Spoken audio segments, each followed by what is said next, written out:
Hello everyone, this is Ami from EnglishWise, and in today's video we are going to look at right from dictation, the last task of your listening module and one of the most important question in your PTE. Now before we jump to strategies and trick, you need to understand some of the basics of your right from dictation. Now the task is at the last. It means time management is crucial. You have to be managing your time wisely. You need to have almost around 3 to 4 minutes, or maybe I can say 5 to 6 minutes to attempt your right from dictations, because you get 3 to 4 questions.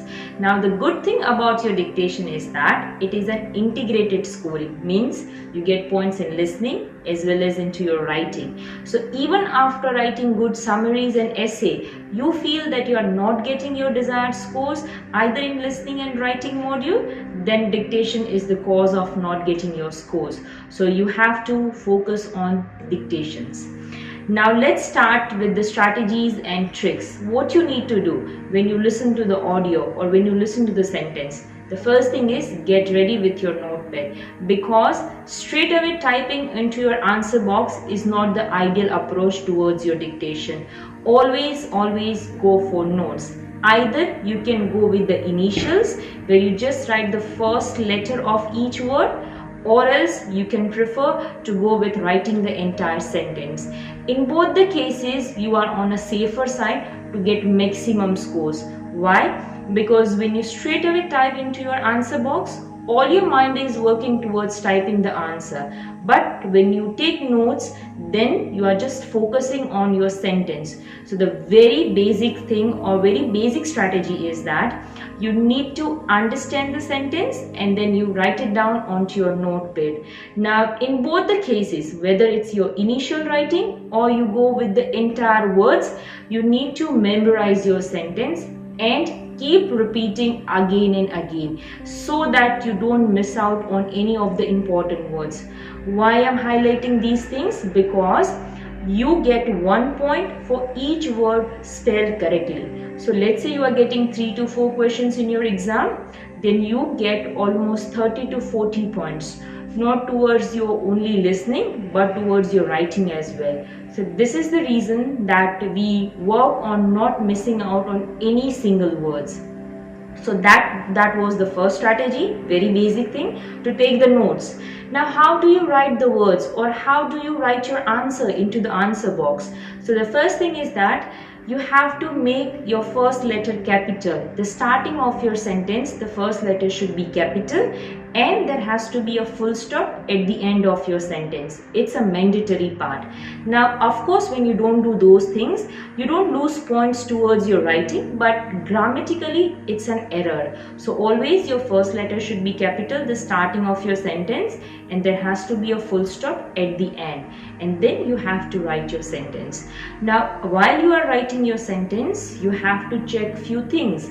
Let's say there has to be no spelling errors, because if you do any spelling errors, you lose your points. Second thing, before you press next after writing your sentence, just have a quick read of the sentence. It should sound grammatically and logically correct. So if you feel that you are missing out something, your sentence is not making any sense, then of course there has to be some correction in that sentence. So apply some logic and try to finish off your sentence. This is the second way to identify your minor mistakes. And the last thing that I would like to say is the catch of your dictation. It means there are chances that you can add extra words to your dictation. Yes, you heard it correctly, extra words to your dictation.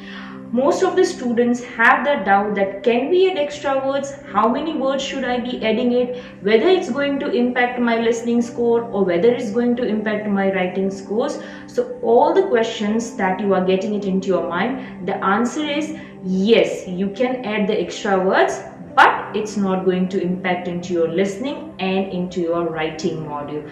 All you need to do is that you need to spell each and every word correctly. So if you are in doubt, let's say you are not aware about the spelling, or whether you have got some confusions in your singular and plural forms of your verb, or else you have doubt with the articles, usage of the articles, all these words you can add into your sentences. They are going to give you points, not impacting negatively to your scores. So this is the catch of your dictation. So do remember that if you are in doubt, or always if you prefer for the safer side to get maximum scores, always add your words. Now if you're really good with your listening skills, if the sentences that you have got in your exam, they are really easy, you have catch those words or this entire sentence 100% accurately, then I don't recommend to add the words. But in doubt, always go for adding the words. This is one of the most proven technique for your write from dictation. Now the last thing that I would like to say is that adding extra word is good, but memorizing and understanding the sentence is very important. Just don't think that okay, I can add as many words as I want, so hardly I pay attention to my listening or towards your sentence. No, in that case it's not going to work. This strategy works when you understand or when you have memorized your entire sentence. It's just that when you are not sure, you can use this technique. Now the last thing I would like to say that is, all these technique works when the time management is important. So you should have around 5 to 6 minutes in your exam to attempt 3 to 4 questions, so that you have enough time to check your spellings, you can write it down into your book and then transfer it on your screen. All this happens when you are going to have enough time management, or you are going to have enough time to attempt these questions. So guys, if you have any doubt, or if you feel that you are not getting your scores even after writing good essays and summaries, then I would like you to watch this video. This will be helpful to improve your write from dictation. Last thing I would like to say before I end this video, that if you are aiming for 7 or 8 each, just practice around 40 to 50 examples of your dictations on a daily basis to improve your listening skills along with the note making skills. Thank you guys for watching this video. Bye.